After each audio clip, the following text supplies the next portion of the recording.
Yeah. All right. Darragh McElhinney, good morning to you. Morning, how are things? How are you keeping? Good now.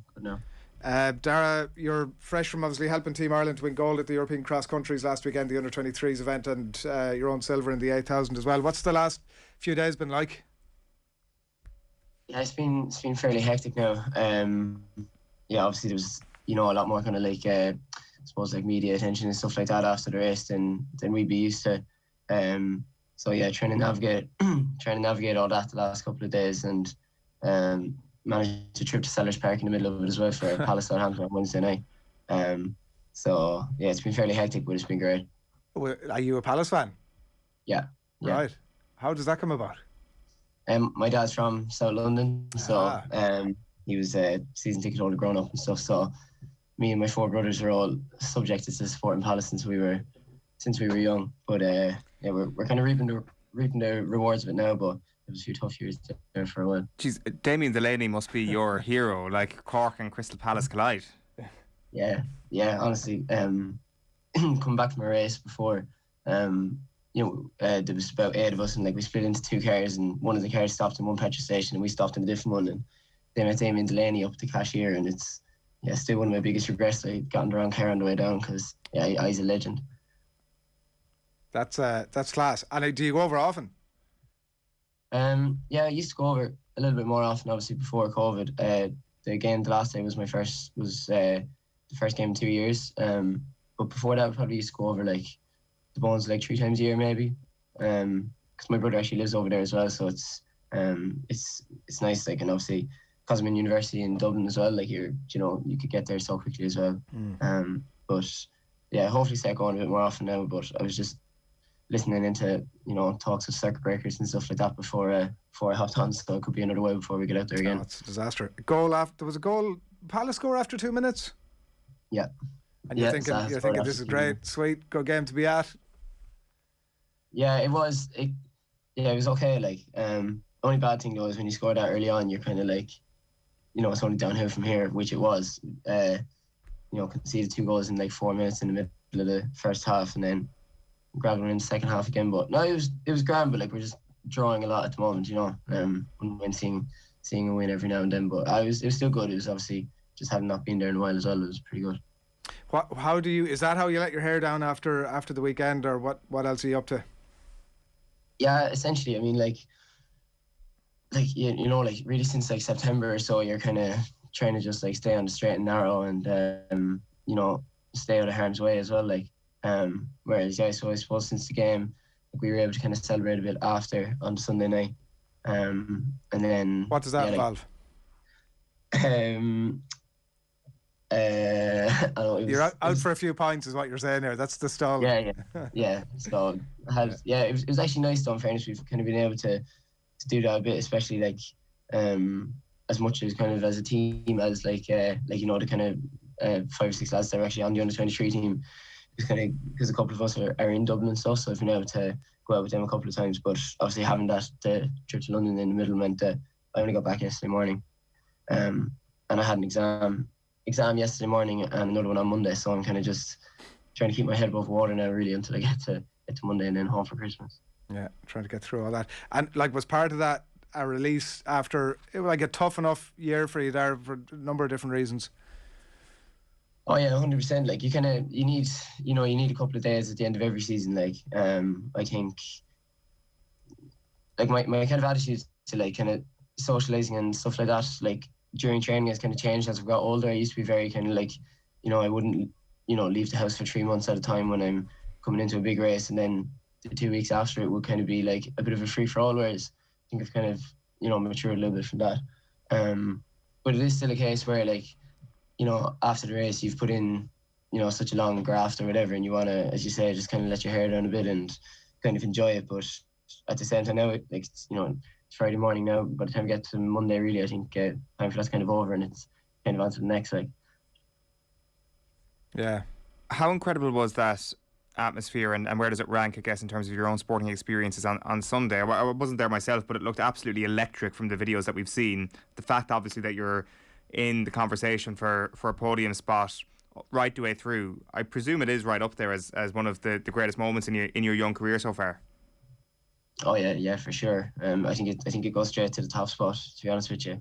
It was just unbelievable. I mean, like, you know, even taking out the, you know, the fact that it was on home soil, and like there was such a strong Irish following, like the achievement in itself was something that I think we perhaps didn't know that we were aware of. Like, we weren't perhaps like aware that we could do it. And although we had, you know, chatted as a team beforehand about how, like, strategically to, you know, run our best races, I think that we kind of thought that those performances might get us into, you know, bronze, maybe silver. But you add the fact that, like, you know, we became European champions in front of 8,000 Irish people was just like unbelievable. I mean, I suppose, yeah, like from our point of view as well, like we're in the type of sport where, like, it doesn't always get that, you know, it's like we don't get that kind of attention or that kind of recognition, I suppose, all the time. Like, even like a couple of my friends that came up to watch were like their minds were just blown at like how big an event it was, and I was kind of saying to them, it's like, you know, like this is really, like, you know, creme de la creme stuff. Like, we never really get this. Like, you know, most of the time it's, you know, because even like that was my 5th European Cross-country Championships, and some of them have been kind of anticlimactic, just in the way that, like, you might not have the performance you're looking for, and then also the whole event can be a bit of a no-show sometimes, like, just depending on like where it's on and stuff like that. Whereas it, like, you know, obviously we're biased, but like I've heard loads of people saying, both Irish and otherwise, saying that like it was just the best European cross country ever. Like, so yeah, for us, I mean, like, all, like, you know, arguably all having the races of our lives to win it, then it was nearly poetic. Why did that happen? Like, I'm assuming that's not an accident that you all have the races of your lives on that day. Talk us through the work that went into this and the conditions that were created for that to happen. I suppose, like, really since, I mean, I was going to say since January, but I mean, like, effectively for the last, like, you know, honestly 5 years, like, I'm looking at, you know, the team as a whole, but like also myself, Keelan, and Micheál, the 3 scorers on the team. Like, really, it's just been an unbelievably consistent run of training since then. So like, I've been training with Micheál. We used to train in the same training group in Cork City when and like we started training together at the start of 2016, like that, and we had the same coach for 4 years. And like, Micheál was the type of guy, like, he just, you know, through kind of lack of injuries and just, like, you know, staying on top of everything, like, he never missed any time whatsoever. And I've been lucky enough to be like that as well. And like, Keelan, you know, since he recovered from his accident, he's been ultra consistent as well. And I think sometimes, you know, you get, like, you don't always know when the big kind of you know, breakthrough performance is coming. Because I think, you know, a few times even over the summer and stuff, things were indicating that we'd have, like, you know, that either myself or that some of the lads would have like a really good run, and it might not happen. But then I think then even like the last kind of month and a half or so, so myself and Keelan, like, trained together here in UCD. Our coach Emmett Dunleavy has coached the two of us for 2 years, and then Micheál Power has been over in Tulsa University in Oklahoma since August. And obviously I keep like fairly constant contact with him, and, you know, I'm aware, like, always, like, that he's been getting like so much fitter, and obviously I can see Keelan in training every week, and like we've just been progressing so much. And then I think you add in then the kind of the knowledge of the course and the terrain, because like the cross country course up on the sports campus is really tough going. Like, it's just it really kind of grinds away at you. And it was funny, like, the day before the race, like, when all the countries go for like you all go for like a, you know, course inspection, and you like jog around the course and do some sprints or whatever to get ready, and you kind of hear the murmurs. Nobody was thinking like, oh, this is a really slow course, but because we've run nationals on it so many times and trained on it, whatever, we're aware of like the challenges that it can present to you. So I think then the fact that we all ran quite within ourselves for the first like half of the race, when, you know, the vast majority of lads then started kind of coming back in the last 2 or 3K, you had the lads just picking them off for fun. And like it got to a stage in the last lap where I was battling for gold, where the two of us had broken away a little bit. So, and then I kind of had a glance around me, and like Keelan was after moving up into 4th or 5th, which was an absolutely unbelievable breakthrough run for Keelan. And then I kind of knew from the shouts as well that Micheál wasn't far behind. So then kind of going around, it did have a bit of an inclination that we were going to be right there, thereabouts. yeah, then like the scenes obviously when we were told when the team scores were totted up at the end were just like unparalleled to anything that I've ever experienced before. And I think you know, without putting a pessimistic spin on it, it's kind of one of those things as well, in terms of, you know, like the home soil and like the emotion and everything. Like it's, you know, it's probable that we might never experience anything like that again. You mentioned that yourself and Keelan. We had him on the show the other day in university in Dublin, and that Micheál is in the States. Did yourself and Keelan have to make a decision on that front at all about going to the United States? Yeah, like I suppose it's a decision really for kind of any young athlete. But it's and it's definitely kind of just one of those things. I think, like, to be honest, it's debated a lot. Like, you know, what's the better opportunity, or what's the better kind of path to take and all that. But I think really, essentially, it kind of just comes down to like, it just comes down to the individual. Like, you know what I mean? I think you need to be a certain type of person to want to go out there. But I think like the main kind of thing really is that, like, if you're kind of satisfied with your coaching setup at home, it's kind of one of those things, like, you don't feel the need for a change. And like, obviously going to America is a monumental change, and like a lot of the coaching philosophies out there are a little bit different as well. And especially if you're going out there at 17, 18, it's tough. So like, so Micheál actually did his like undergrad in Cork, and he's only gone out there to do a master's, which is kind of the way that it's been going a little bit more lately. People are kind of getting a couple of, like, you know, their 3 or 4 year course done in Dublin, where you're kind of still progressing through and developing, and then you can go out to America, and, you know, obviously like the training stuff steps up. But yeah, for me, like, to be honest, I never really gave it all that much thought. I kind of suppose, as I said, it's kind of one of those things you either want to do it or you don't. And I kind of certainly wasn't like forcing myself to, you know, like to kind of come to like sit myself down and like look at all my options. I kind of just said, like, you know, I don't really think that's for me, and that was kind of as much thought that went into it. To be honest with you. Well, a Cork person in Dublin could be it's as alien as a you know, an Irish person in Tulsa, a lot of people would say. What and is that something you're thinking about, Darragh? Like, in terms of what stage of your studies are you at, or would you take that route for a master's, or no? To be honest, I don't really see myself going out there. So effectively, and like the main kind of reason is because you can't be a professional athlete and be in the NCAA, like the American college system, at the same time. And so I'm in my 3rd year of college, so I've and it's a 4-year degree, and like I hope to be, you know, so that'll be, you know, May 2023 or whatever when I'm finishing, and like I hope to be at a level then where I'm running full-time professionally. So I wouldn't be able to do that if I was going out there to study. I'd probably prefer to just, you know, in an ideal world, be running professionally, and then maybe get like some sort of a master's at home. But yeah. What just on that, like, what are the pathways? 'Cause I was interested to read, Sonia was in the paper during the week, and she was talking about that step up from underage, and I don't know, under 23, you could quite describe it as underage, but underage to senior grade, and she said there seems to be no continuation or momentum from positive results. It just peters away, and it's like starting again. What's your pathway from here? Yeah, like, to be honest, I'm not really sure with how much I kind of agree. Like, I read that article as well, and I'm not really sure with kind of how much I agree with that, because the way it's gone the last couple of years is like the new age, say, of kind of Irish athletics is just predominantly people coming up from the youth, junior and under 23 ranks. I mean, like, I was having this conversation with one of the guys on the team after the race. Like, I think if there was a snap national championships tomorrow on the track of every distance and every discipline, I think the average age of the winner would probably be about 22 or 23.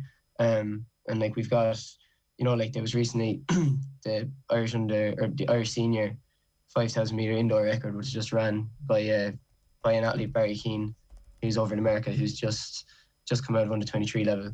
And, you know, across the board, in like senior teams and stuff, you know, 18, 19, 20-year-olds are quite well represented and through to 21, 22, 23.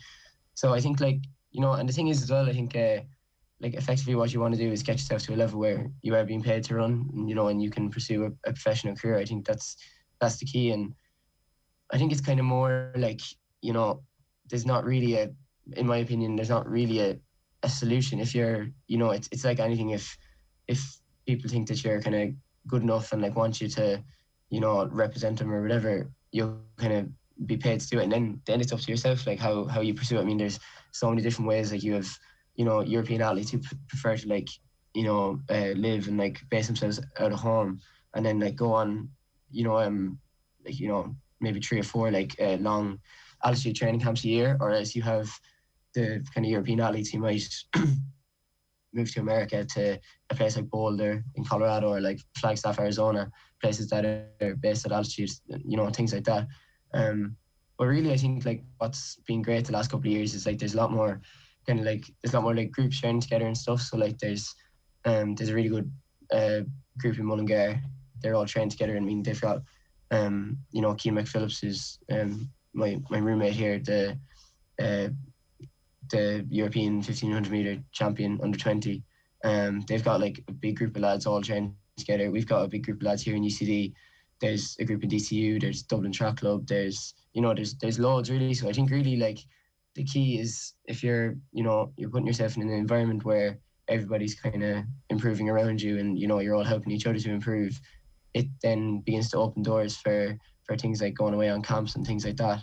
Because that's effectively how you get to the next level. You know, I suppose you need to really be doing it full time. But I suppose it is that kind of tough grey area where it's like, you know, if nobody's going to give you money just because you want it, or you know, you kind of need to, like, obviously you need it, and like that's what, in order to be able to like support yourself financially, that's how you're going to be able to make the decisions that are going to like develop you more as an athlete. But I think it's one of those things. It has to be a two-way street, that, you know, there's something for the person giving it back. So I think it's kind of more the athlete's responsibility to just elevate yourself to a performance level where that's how you're seen, and then as I say, making the right decisions. Like if you are lucky enough to you know, be able to support yourself financially like that, making the right decisions as to whether you're going to stay at home or, you know, join a professional group in America or any of the things I mentioned earlier.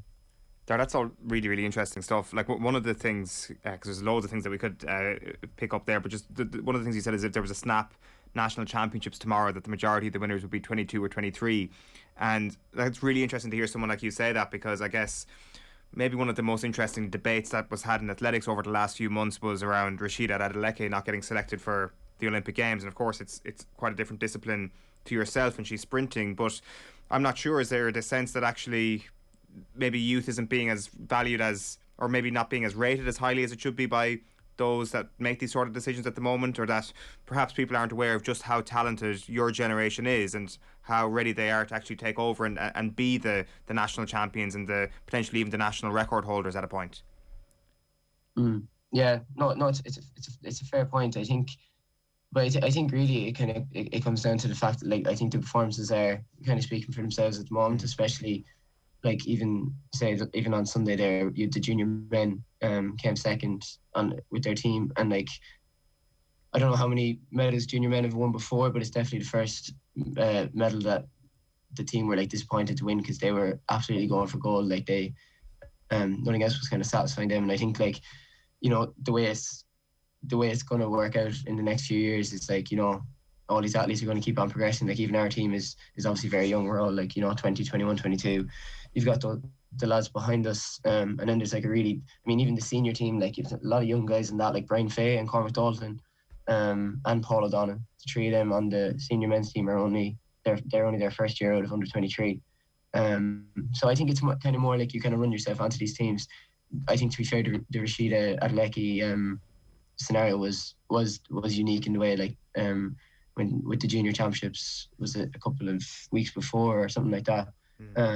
And to be honest with you, I'm not even all that in tune with like what happened, so it would kind of be stupid of me to comment. But I think, to be fair, like in the next like year or so, like things like national championships and stuff, and like hitting qualifying standards, I think it's, you know, it will be a predominantly younger crowd. Like that's not to you know, write off all our more seasoned athletes, because there's obviously still so many good ones. But I just think like the last year or so, like, you know, with like obviously I mentioned the cross country and like the junior men, but even like the overall junior Irish team performance at the European Championships over the summer, things like that were unbelievable. And I think you know, eventually it is going to get to a stage where when they're 22, 23, and my kind of age and cohort of athletes are 24, 25. It's going to be, you're going to be a lot of familiar faces that have been around for a couple of years. Yeah, I think there's so much that you've been chatting about there, Darragh, that we want to come back to, and we will do that. And it strikes me as well that your gaff has been the place to be this week, given 2 so fair play. Listen, congratulations. Great chatting to you over the last 20 minutes. Well done. Talk to you again. Yes, thanks very much, lads. Darragh McElhinney in the line there after his big success in the cross countries last weekend.